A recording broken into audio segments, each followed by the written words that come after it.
Hi, I'm Bill Woodard, and we're on Main Street here in Carthage. I want to welcome you to the April edition of the Smith County Chamber Corner. We're going to go into Treehouse Treasures here and meet some folks.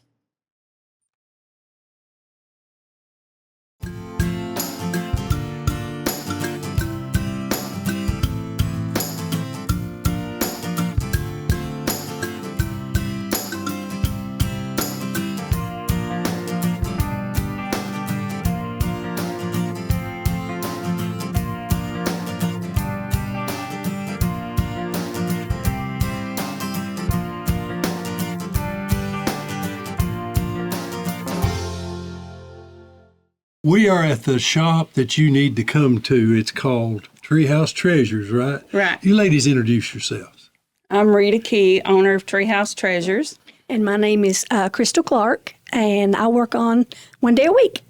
Okay, and Rita, your shop, what is the elevator speech when you're describing this shop to somebody? What do you tell them? We got a little bit of everything. We have antiques, lots of crafts. We have a couple of vendors that make some really pretty crafts. It's such a wide variety.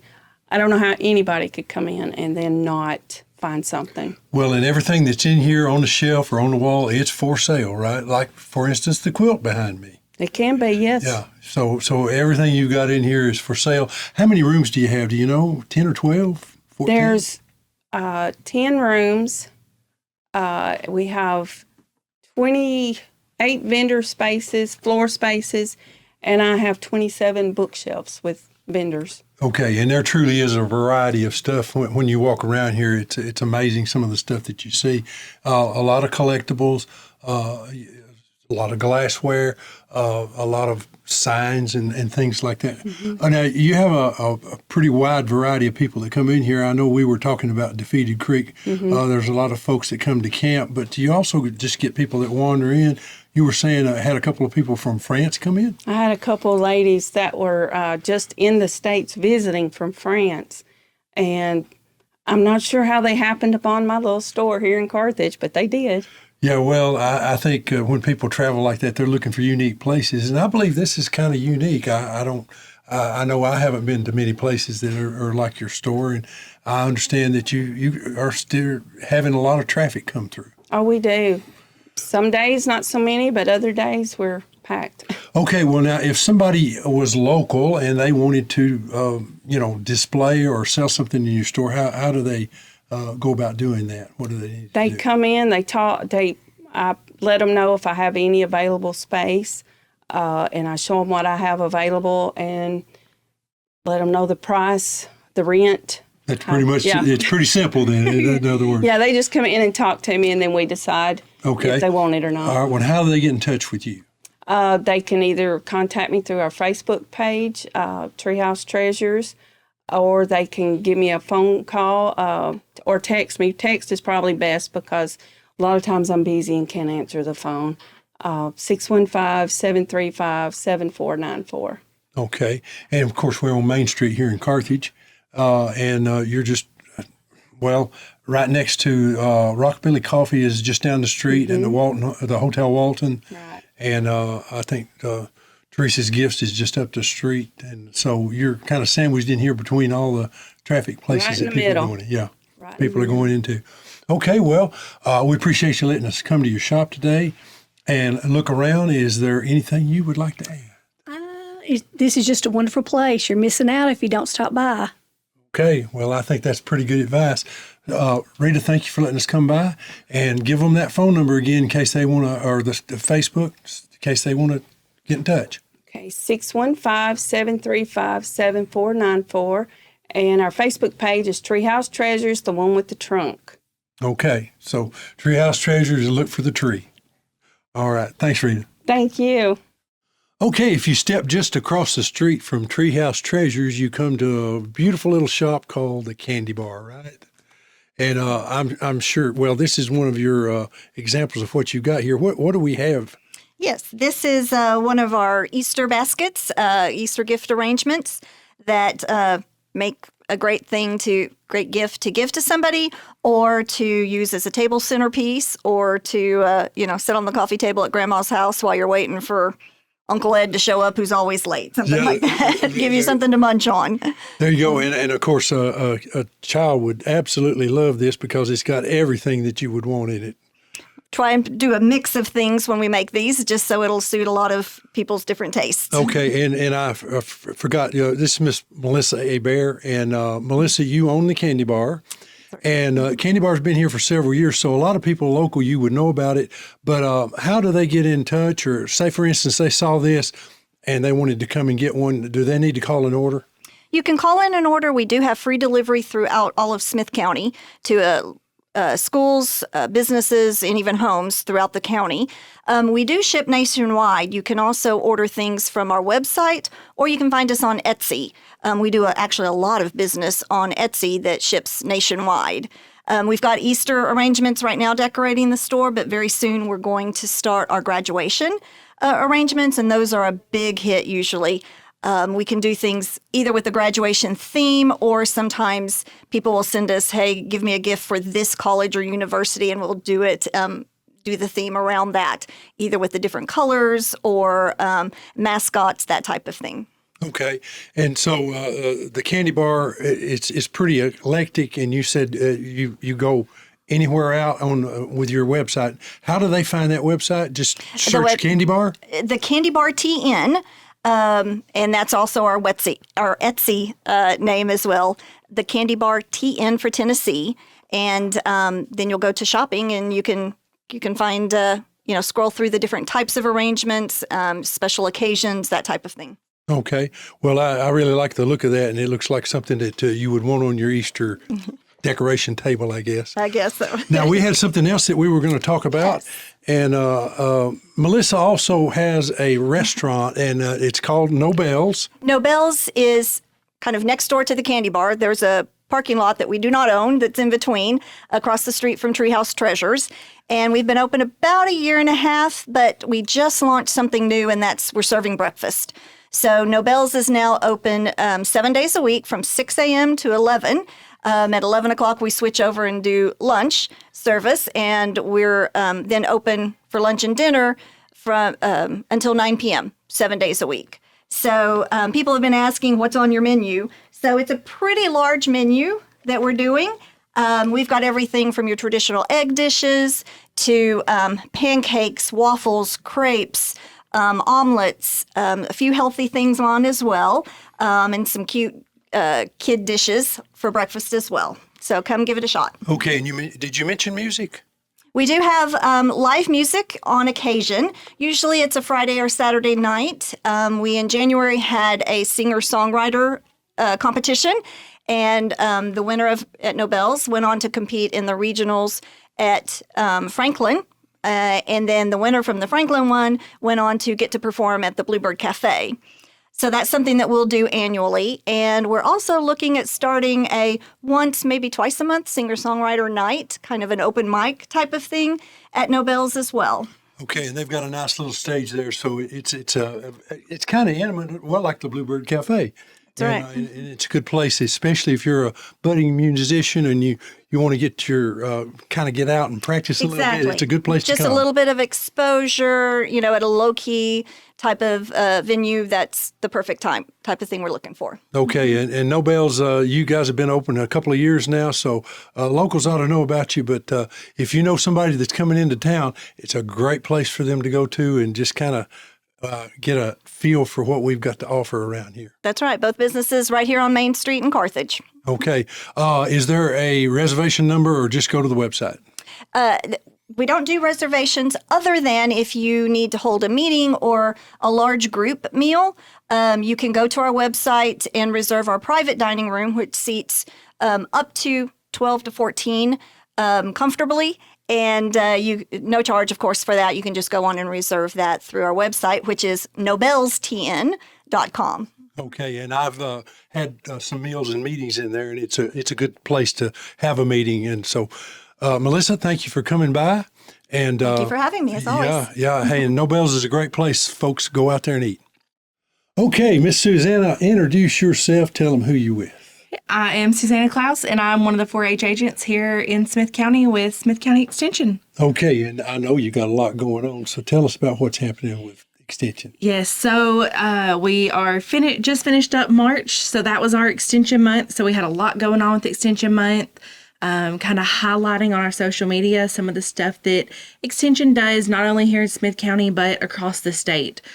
Different programs that we offer between 4-H, family consumer, sciences, ag programs, just a big spotlight on extension. We also have a lot of judging teams going on right now. We just finished up our horse projects. So hippology was earlier in the year. Horse judging just finished up. Our junior team and our junior high team both placed in the top 10. And we had one student from Smith County in the top 10 individually. So we're super proud of them. Okay, well, now, we just finished spring break with the school, so I don't know that you're necessarily winding down, but you're getting toward the end of this year. Is that right? Yes, getting towards the end of the school year. We're going to be wrapping up clubs here in the next couple months, working with test schedules, and all the other fun things they get to do towards the end of school, but finishing up clubs, and then we start right into summer camp. So not too much downtime for us. Okay, well, now tell me about summer camps, a little bit about them. You don't have to get into real detail, but tell us about summer camps a little. So the main summer camp that we encourage and we push is our junior camp. That is for 4th, 5th, and 6th graders. We go up to Clyde York 4-H Center in Crossville. And they spend a week up there outside doing lots of fun activities. We have a junior high 4-H camp, which I'll let Rachel talk about it a little bit. She's helping plan it this year. And then we have a lot of other specialty camps throughout the summer for 5th, 6th, 7th grade students, all the way ranging through high school. Okay, and when you say specialty camps, I'm presuming that's geared around some skill. Yeah, so one of the ones that we have is 4-H electric camp. So they get to go spend a few days on campus at UT Knoxville and get to look at engineering, electric. They usually build a lamp or something like that every year. I think this year they're really focusing on how to program robots. So they get to meet the professors in the engineering department and really get to see what it's like to be an engineering student at UT. Okay, so it's 4-H Megatronics then, basically. Yeah. Yeah, there you go. Well, it sounds like a lot of fun, and that's junior high through high school? Electric camp is junior high and high school. It doesn't go all the way up to 12th grade. So all our specialty camp has different age ranges for those. But if you call the office or stop by or look at our Facebook or Instagram, all those are posted on there, and we'll continue to post those so you can get that information. Okay, and that's a little bit outside of agriculture when you get into electric camp, but then maybe not. I mean, when you're a farmer, you have to know a lot of different things, right? Yes. Electronics is something that's really coming into agriculture the last few years. We do have another camp. It's more than a camp. It's a 4-week long program that is newer, and it is AI in agriculture. So it's talking about how farmers and producers can use drones and use AI to help in their production. So there's drones that can actually fly over and look and identify weeds and areas where a farmer may need to go in and sow more corn or more soybeans. Right. I mean, it tells you the soil that can take those things. Well, now, when you're talking about AI and learning those skills and things of that nature, it's a 4-week course. Is that something you go to UT for? Yes. So that program, those students, you apply to that program, and the deadline is coming up pretty quick. But you apply for that program, you go down and spend a week, come home on the weekends, and then you go back down for the rest of those weeks. So you get to come home on the weekends, and you're just down there Monday through Friday for that program. Okay, well, that sounds pretty interesting. Anything we missed? I don't think so. Okay, well, thank you for coming by. Thank you for Tell having us us. what's going on at UT Extension. Okay, Miss Rachel, you're here, and you have another aspect of UT Extension to tell us about, right? Absolutely. So I'm Rachel Petty. I am one of the other 4-H agents here in Smith County. We are a 2-agent program now.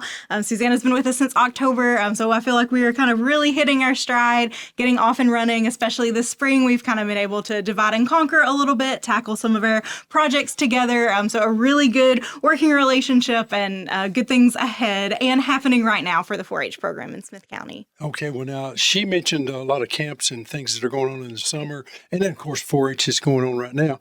What aspect do you have going on, say, right now? So we've got several judging teams that are kind of in their final stages. So wrapping up, kids are getting ready for competition. We had our last livestock and meats judging practice yesterday afternoon. Those kids will compete later this week at the time of filming. And they are excited. They've been practicing for about 8 weeks, getting ready for that contest, learning all about different types of livestock, how to identify different retail cuts of meat, and then what part of the animal that comes from, how you're supposed to cook the different cuts of meat the most successfully. So a lot of cool information that hopefully they will use in their real life in the future if they pursue careers in agriculture or otherwise. And then we've got a great volunteer, Miss Kayla Harville, is leading both our meats judging and our livestock judging groups. So I am excited. I know that they're going to do great when they compete at the Central Region contest. I was going to say they do Central Region, and then they can actually move on if they They can. So for our senior high teams, the top 4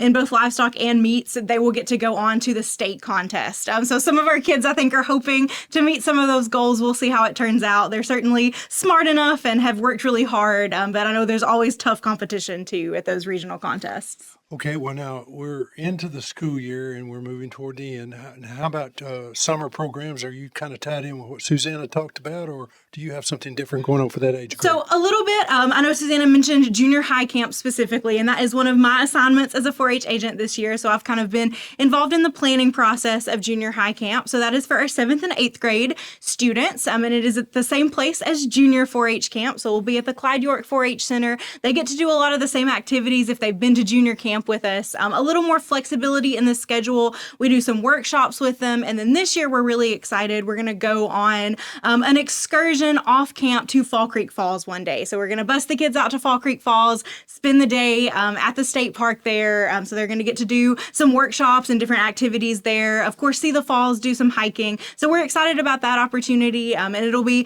another good week. So if you have a 7th or an 8th grade student, we would love to give you some more information, love to have them at junior high camp.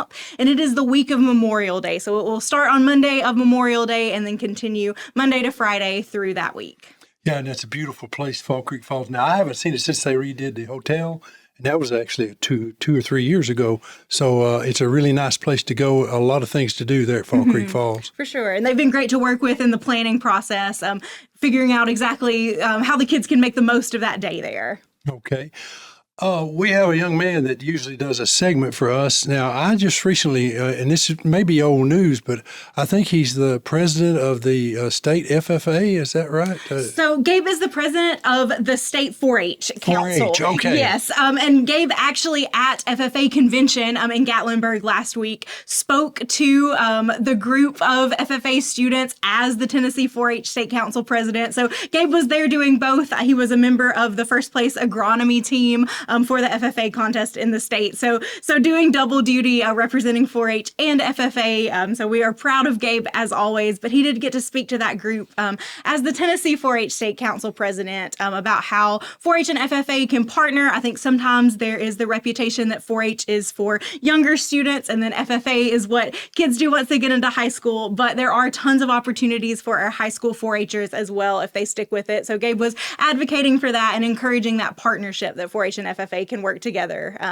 Okay, well, before we go to his segment, one thing I'd like to say, UT Extension, your office is over in South Carthage. Mm-hmm. You do a lot of things for farmers themselves. Now, I know the county agent usually does most of that stuff, but you want to just kind of go through some of the things that you can help people with on their hobby farm or on their for real farm. Yes, for sure. So we get lots of agriculture questions kind of at all levels at the UT Extension office. So we are hopeful to have a full-time ag agent back in the office with us by June. We have started the application process. Applications are coming in, getting some phone interviews scheduled, getting ready for those next steps to hopefully hire someone in by the summer. But yes, if you have questions about anything, gardening is a really popular topic this time of year. So we get lots of home horticulture questions. We can do soil tests so you can know what's going on for a garden, or if you are growing crops or for your hayfield, trying to figure out what fertilizer to put on your fields this time of year so you have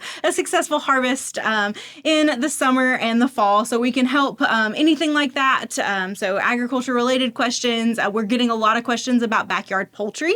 Chickens have kind of become a hot topic with rising egg prices and all of the biosecurity issues with the bird flu that are happening across the country. So getting a lot of questions related to that. We're going to have a backyard poultry lunch and learn. Mr. Johnny Barnes from DeKalb County is going to come down and do that for us. I don't know that date off the top of my head, but you can call our office or we have advertised on our social media for that as well. And then Mary is kind of transitioning back from maternity leave. So she is getting ready for her Walk Across Tennessee program. That's one of the biggest things that she does in the summer. A lot of teams participate in that. So there's information about that on our social media as well. So that's kind of what's coming up in the FCS world. And there's one thing that we seldom mention, and you guys help us sponsor. It's called Keep Smith County Beautiful, and I know Mary, she's the secretary for that group. And if somebody wanted to get involved in community cleanup and things of that nature, they could become a member and a part of Keep Smith County Beautiful. Yes. And they could call your office. Give them that number. It's going to be 615-735-2900. Or you can call the chamber, 615-735-2093, and we can get you involved in that and some of the cleanup efforts that we do around here. And there's several other things that we won't mention some of them right now, but there's a lot of things that you guys do, we do together that try to help Smith County be a better place to live. For sure. And our 4-Hers, one thing that we really encourage is service learning and community service and teaching them from a young age how they can give back and be a part of the community that they live in. So that's a perfect example of a way that we partner. It certainly is. Well, now we'll go to our segment of In the Wild with Mr. Gabe Harville.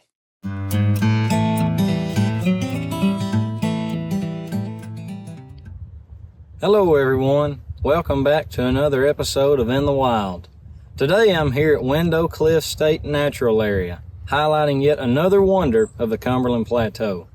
The Upper Cumberland region certainly is a beautiful place, and Window Cliffs is no exception. Window Cliffs is a 275-acre state natural area designated in 2014. It's located in Putnam County, approximately 18 miles south of Cookeville. This portion of the Highland Rim features a prominent cliff top lying within a bend of Cane Creek.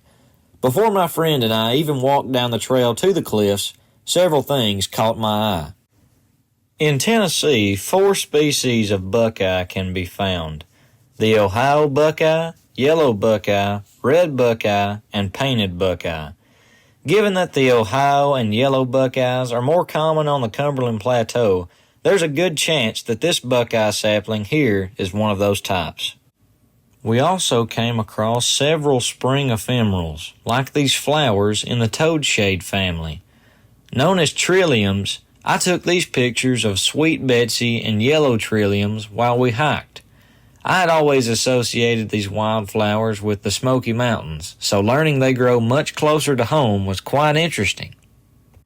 As we wandered down into the valley, I noticed groves of American hornbeam growing on the trail side. This tree species is commonly found from the bottomlands to rocky ridges of the eastern United States. The bark has sinewy, muscle-like fibers, giving it the nickname of musclewood. The fruits and buds of this hornbeam are eaten by squirrels, birds, and deer.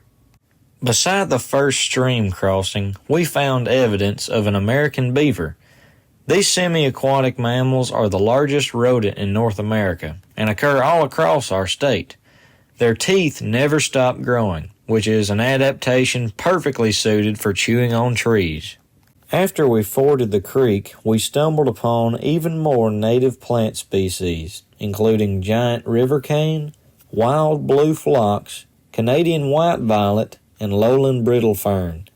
In the cooler, wetter areas of the valley, I also noticed old man's beard lichen growing on the boughs of overhanging trees. As we followed a bend in the creek, my fishing pole called my name. The cove we had arrived at looked like a prime spot to wet a line. On the second cast, I had landed a smallmouth bass. Then another, then another. Designated as our official state sport fish, this member of the black bass family dines on a variety of fishes and invertebrates, and can be found from Kentucky Lake eastward to the Great Smoky Mountains. As we walked on, a snake slithered off the trail. I knew it wasn't venomous because of its round pupils and head, but I couldn't gather a specific ID on it. Based on coloration and the small pattern on its head, though, my guess is that this is a red-bellied snake. Leaving our snake friend behind, we ventured past patches of yellow trout lilies and dense stands of mountain laurel to end up at our next creek crossing. Here we are at Window Cliffs Creek Crossing. There are 9 within the natural area. We're about to ford the Cane Creek here. Here we go. My boots and socks are going to be sopping. But at least we have this cable to guide us over the slick rocks. You can see John is making it as well. Yes, if you didn't hear John, he said it's important to note these rocks are very slick, very, very slick. Oh, wow. Look at that. Oh. And there are the cliffs that we're about to trek up to. We'll see y'all up there. Making our way to the cliffs, I snapped a picture of fan club moss. Though its foliage looks like that of a cedar tree, it is in fact a relative of ferns, with spores instead of seeds. Once established, it spreads quickly with stems that lie just at the surface of the soil. I also noticed this plant, known as the striped wintergreen. I've seen it growing before behind my house. With its nodding white flowers, it's very showy when in bloom. We finally got our first good look at the Window Cliffs. This fragile landform continues to endure the wind and water erosion that created the windows within the cliff face. Charles Lesueur, the French naturalist who documented the site in the 19th century, deemed this place Cane Creek Bluff. It's incredible to believe the notoriety of the Window Cliffs existed so long ago.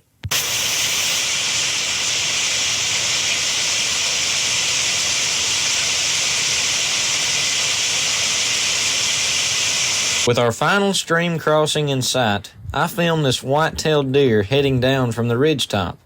We saw several browsing in the clearings on the rim of the valley.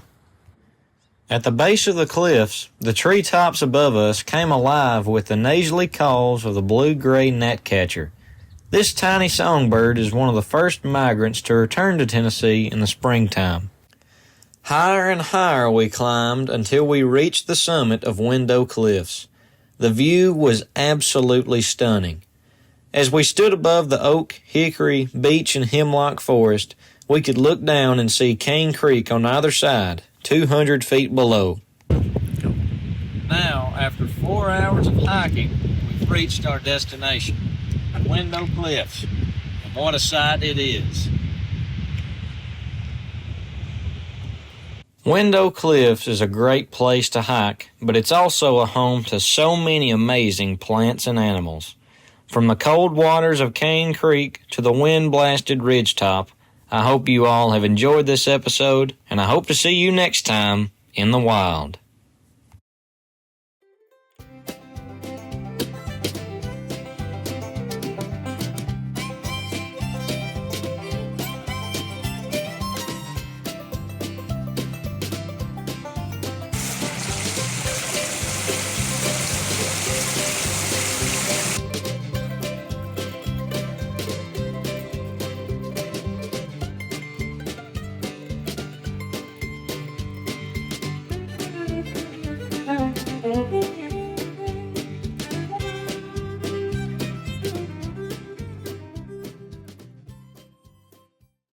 it's always good to have somebody from the Drug Prevention Coalition come, but now you guys have a new name, right? Yes, we do. Well, Preston, why don't you tell them who you are and your new name? I am Preston London. I'm the Youth Engagement Coordinator at but was known as Smith County Drug Prevention Coalition, but is now Community Wellness Alliance. So we got a new name and a new building.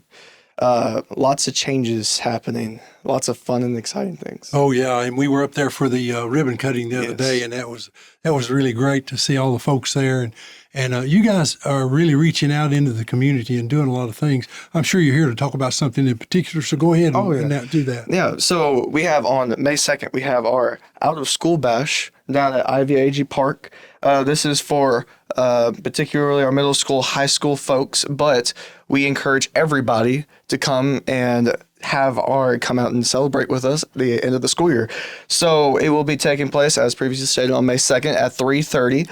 We will have some prevention training there, as well as some fun games, some interactive games, and some individual games that we will have for all of those who love games. And we will have a live band.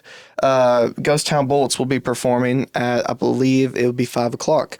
We will also be having our own Bill Woodard coming and talking about, I believe it is youth leadership, isn't it? Mm-hmm. Yep. Youth leadership. And we'll have Justin Cantrell talk about science of addiction. They'll have resource tables, plenty of ways to get connected in places outside of the community and inside the community. So. Okay, well, this sounds like a fun day. May 2nd at 3:30 p.m. Yeah, we have a whole bunch of door prizes as well. We've got from local communities. We've got like Rockabilly. We've got BB's Bistro gift cards. We've got some Citizens Bank merchandise. We also got some stuff from Tractor Supply. We got, you name it, we got it. A whole bunch of different things. We have a candy bouquet that we're going to give away. So make sure to come down and have your chance to get some of those prizes. Okay, well, that sounds like a good day. And of course, you guys do functions all during the year, so they can, find out about that. Absolutely. What's the contact number in case they got questions about any of this? One of the contact numbers you can reach out is 615-588-1622 is the phone number for the coalition. You ring that phone, and we will be there to answer the phone. Okay. All right, Preston, let's do that again. Yep, 615-588-1622. That is the coalition number. We're also having an out-of-school bash on May 2nd at 3:30. We'll be doing door prizes, live music, and we'll be having plenty of community resources there. And as previously said, live music at IVAG. And also something to be looking forward to is on July 30th, we're having another event similar to this to celebrate going back to school. So we'll be doing that. Is not been announced yet, so you guys kind of get the intel on that, but it is planned, it is in the books, and we are in the execution process of that right now to get that on the books and get it ready to go. But on July 30th, be looking forward to that. We'll be having live music there as well, and it's going to be glow themed. We're calling it a glow life party, so make sure to wear something that glows in the dark, because we're going to be having black lights all throughout there, and it's going to be a wonderful time. Okay, that sounds like a lot of fun. Well, Preston, thanks for coming by, and say hello to all the folks down at the Community Wellness Alliance. Yes, absolutely. Yes, sir. Thank you. All right. Okay, asked Ashley to come, and Ashley, I guess, introduce yourself, tell them who you with. I'm Ashley Webster. I'm a park ranger here at Cordell Hole Lake. Okay, and Ashley and I are going to have a conversation here about some of the things that are going on at Cordell Hall Lake. There is a lot happening from now all the way into the fall. Yes. And I don't know how much you can remember that's happening in the fall, but what's happening here coming up soon, there's a lot of good things happening. And also, we've got a group called Friends of Cordell Hall Lake that are working with the Corps of Engineers, and we got a lot of good things going on that. So what do you want to talk about first? Well, first off, it's recreation season. Proud to announce that DeFita Creek Campground is open for the season. They will close in the beginning of November, but we are extremely busy with that campground. Right around the corner, it's right over the Smith County line. Salt Lick Creek Campground opens April 9th. So as far as the recreation season, camping wise, we are in full force and about to be. Our day use areas officially open May 1st. All the gates will be open. So here in Smith County, that mainly would include Defeated. And then, of course, we have the Tailwater Rec area below the dam. Okay, so there's a lot of amenities that they can go to. Now, you can walk the trails about any time during the year, right? Yes, our trails, being able to launch a boat, have a picnic, all those things are open year round. Okay. Well, now, Friends of Cordell Hall, they're helping put on some events. And I think, if I'm remembering right, I'm not remembering the exact date, we got an event coming up. Well, good news is I've got the exact date and times. All right. So the Friends of Cordell Hall Lake, they are a nonprofit that work with us, Cordell Hall, the Corps of Engineers, and they're hosting a trail day on April 26th from 8 to 9:30. So the draw to that, the uniqueness to that is they are going to pay for and supply a shuttle. That way people do not have to worry about and stress about getting from point A to point B on the Bearwaller Gap, which is close to 6 miles. It's quite the hike. Not too many people can turn around and re-hike that. So that way people don't have to stress about finding a second driver to drop off a vehicle at both trailheads. So on April 26th at 8 a.m., starting at 8:30, we'll have the first shuttle leave until 9:30 every 30 minutes. And from there, you will meet at the Defeated Creek trailhead, and then you'll get dropped off at the Overlook, hike it, and then come back out at Defeated. Yeah, and the beautiful part about that is you can take your time. It doesn't matter. You're not going to miss the bus because they're dropping you off, and then you hike back down to your car. And also, you're hiking back down to where the restaurants and all of the campgrounds and the amenities are. So even if you're camping in there, it'd be a good thing to take the shuttle up if Yes. you wanted to hike the trail. The perfect scenario. As Billy said, you just have to make sure you catch the bus in the beginning, and then after that, it's on your time. Yeah, and it's a really nice hike. Now, it is sort of I don't know that I'd call it a real strenuous trail, but it's not for a beginner, I wouldn't think. Yeah, it's definitely not your beginner type trail. Probably a little bit more than intermediate to strenuous. So it's a good hike. It's a good challenge. Definitely invite everyone to come out and do it. It's a unique experience and a lot of history along it. We will have it led by a ranger, so they can explain some of the features and historical aspects of the trail as well.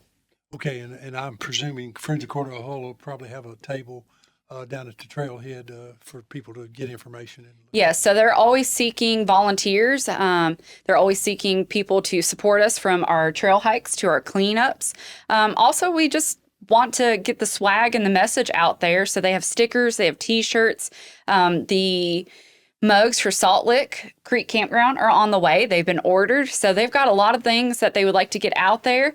But the main goal would be to just get the message out there that they exist. We're always seeking volunteers for events.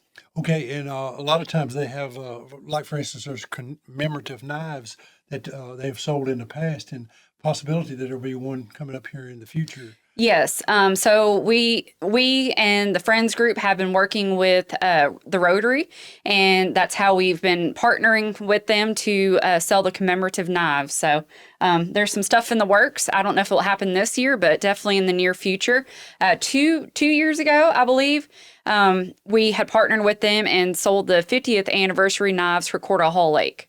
Okay, and the beautiful thing about that is that it helps not only the Friends organization, it helps Rotary to do the scholarships for the kids that are going to school. So when you buy one of those knives, you're really helping like 3 organizations. You are. It's impressive.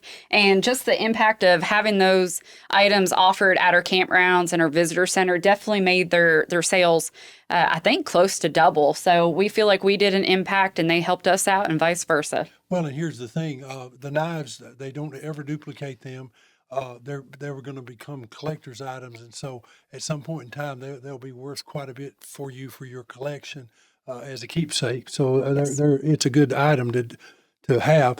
Also, you have 2 marina operators on this lake, and they are both exceptional in my opinion. I agree. And one is Wildwood and one is Defeated Creek Marina, and I would be hard pressed to know which one to start talking about first. But I'll let you pick, Bill. well, Defeated Creek Marina, they're here in Smith County, and they're kind of after my own heart. I remember going up there when I was a kid, and it was a place that we used to go. And the park is up there, the beach is up there at the campground, and then they have the Creek View Cafe, and they also have boat rentals and they kayak rentals, and there's a lot of different things that you can do around there.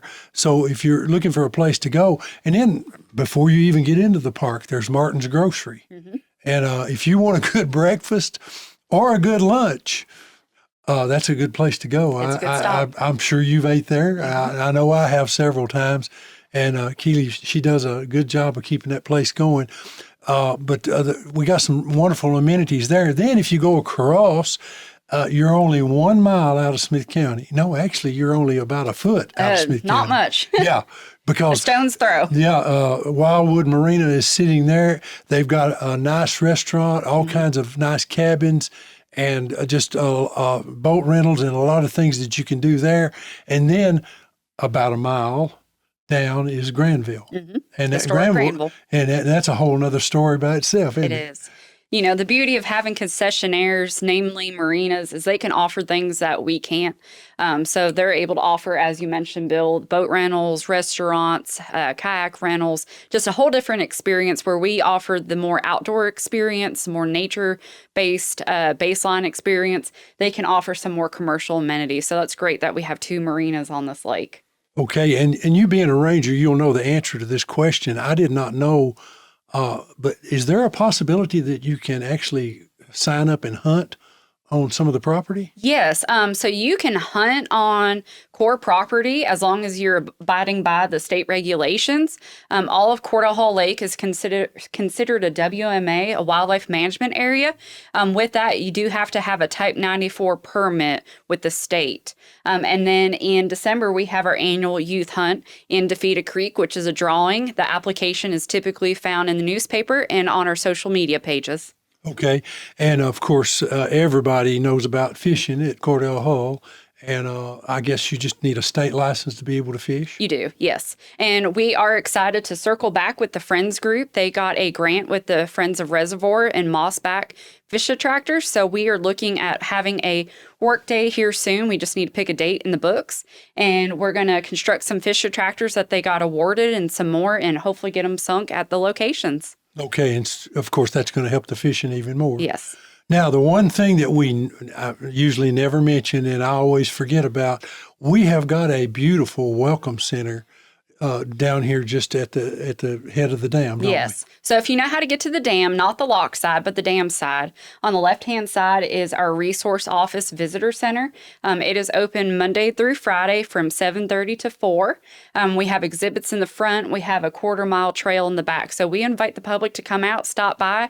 You may or may not catch a ranger, but the door is always open during those hours. Yeah, and there's a lot of good brochures and information and several displays. I know you have a display of, would you call it pelts? Yes, pelts. We have native fur pelts in the front, skulls. We have imprints. We have a couple Native American displays. Friends of Court Hall Lake have a little corner with their merchandise. So we have a lot that people can come in and learn about, and especially water safety. Okay, and of course that's beautiful for children. They love coming in there and being able to feel the pelts and stuff like that. And then there's a little walking trail Yes. just outside, right? Yes, Turkey Creek Nature Trail. So along that trail, the trees are ID'd. You can take a look at the different trees, take them in, see the differences. So you can walk that trail and learn some of the native trees of Tennessee. Okay, and then if we walk a little further down, there's a nice park down there with restrooms, picnic tables, and all of the Playground. amenities. Yes, playground, volleyball court, fish cleaning station, boat ramp. Okay, and you can just come. You don't have to do any reservations or anything. It's open to the public. It's open to the public. There is a reservable shelter there that can be reserved for events such as weddings, birthday parties, family reunions. Okay, so we've got a lot of nice amenities here in our area that people can avail themselves of. Yes. I think that's wonderful. In fact, one of the runs takes place down there at that park. The Jordan Hackett Run. So the first Saturday in May, we work with them with a special event permit, and we allow them to host that run and charity and awareness event on core property. Okay, and that is wonderful. Well, Ashley, you guys do such a wonderful job of taking care of this resource. Like you said, it's a wildlife management Area. area. So that means it's going to remain pristine by mandate Yes. for its foreseeable in perpetuity, I guess. Yeah. The Corps of Engineers owns it. It's fee property. It shouldn't be going anywhere. Okay, and so it is a river lake, which is a little different than some lakes. It is. It's a run of the river lake, so it's a low head dam. With that, we were not authorized for flood control, but we were authorized for navigation and hydropower. So with that, we don't have a big fluctuation when it comes to winter pool, summer pool, or high water events. But the trade-off to that is we have a lock that you can lock through for free. So you can get from the tailwater to the headwater for free. Okay, and so if you haven't been to Cordell Hall Dam or the area surrounding it, it would be a good trip for you. A lot of people, they live in an area and they never go in and explore some of these things. Yes. I know a lot of people fish down at the base of the dam for, is it rockfish or? Yes, Yeah, and I know there's been some trophy ones pulled out of there. there has been. Yeah, so it's a beautiful thing. Well, Ashley, I think I've hit everything, and you've hit everything. Have we missed so. anything at all? Nope, just ready for Memorial Day weekend. Get online, book your reservations at recreation.gov. Okay, well, thanks for coming by. No problem. Thank you, Billy. Hi, we want to tell you about something that is going to be happening here in the very near future. Melissa and I are members of the Carthage Rotary Club. And Melissa, you want to go ahead and tell them what's going on? You bet. Carthage Rotary Club's been around since 1923, and we're still going strong. And we have an upcoming pancake breakfast. Our club holds 2 pancake breakfasts every year, one in the spring, which is going to be coming up on May 9th and 10th, and one in the fall, which we have traditionally done in Gordonsville.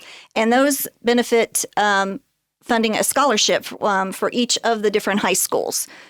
So. Well, and the one that we're doing over here on this side of the river is going to be at the Rotary Shelter at Crump Parish Park. That's kind of a change of venue for us. Yes, in the past we've had it at right outside the Chamber of Commerce, but this year we are making a change. The Rotary Pavilion is there at the ball fields at Crump Parish Park, and it's covered shelter that Rotary funded several years ago. And so we're going to make use of that this year and move our venue. Again, it's Friday morning and Saturday morning, May 9th and 10th. Pancakes, sausage, good fun. All you can eat. All you can eat. We also do takeout and even some delivery. So you can reach out to any of the Carthage Rotary members or even contact the chamber, I think, and we can get you tickets or get your reservation. Yeah, and it's a real good fundraiser for these scholarships, and it does help the 2 different high schools. And we've been giving this out for years, and so we've helped a lot of kids, help with their school bills. And so I'm glad that we're able to do this. And the Rotary Shelter, if you're wondering where it is, all you do is you turn in at Crump Parish Park, come around back like you're going to go to the Ag Center, and then you take the first road to the left, and the Rotary Shelter is up there on the hill between the 2 ball fields. So if you get a chance, come by and eat some pancakes with us. Well, we hope you're enjoying the show. We want to thank Miss Rita Key and Treehouse Treasures for letting us come by and do the taping here in her store. Hope you'll come by and visit with her. They got a lot of good stuff in here, and it's pretty unique. It'll take you a while to look through it. I wanted to make a few announcements about some things that are upcoming. We got an industry luncheon on April the 24th. And it's at the Chamber of Commerce. It's hosted by Riverview Regional Hospital, and it's at noon. And our speaker is going to be John Rose. John Rose is our representative to the federal government, and he has also recently announced that he is running for governor of the great state of Tennessee. So on April the 24th, Mr. John Rose is going to be speaking at the industry luncheon. We hope you'll come by and be with us for that at the Chamber of Commerce. Also, there is a women's health Expo at Riverview on April the 27th. Women's Health Expo at Riverview on April the 27th. And you'll want to go by there. They got a lot of free services, a lot of things that they will do for you, answer questions, tell you about the amenities there at the hospital. And I'd like to say, we have a great hospital here. If you haven't had a reason to go by there, it would be a good time for you to maybe go and just see what they have, because it is great to have a hospital like that here in our county. We're blessed by having them. On May the 3rd, Tennessee Maneuvers Remembered. That's on the square in downtown Carthage. There will be all kind of troop movements, displays. There'll be food vendors. There'll be a lot of things going on. There'll be singing. They usually have the Andrews sisters doing performances there on the steps, and there are just a lot of good things going on. And that's on May the 3rd, Tennessee Maneuvers Remembered.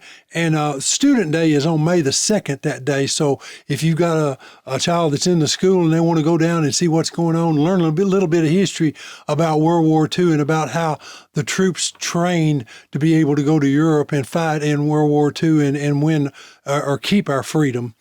Also like to announce on May the 5th, there is a blood drive at the Smith County Chamber of Commerce. It runs from noon until 6 p.m. And if you're able to donate blood, that is a wonderful gift that you can give somebody. It's a very selfless act, and it helps so many people, because that is a necessary thing in our society.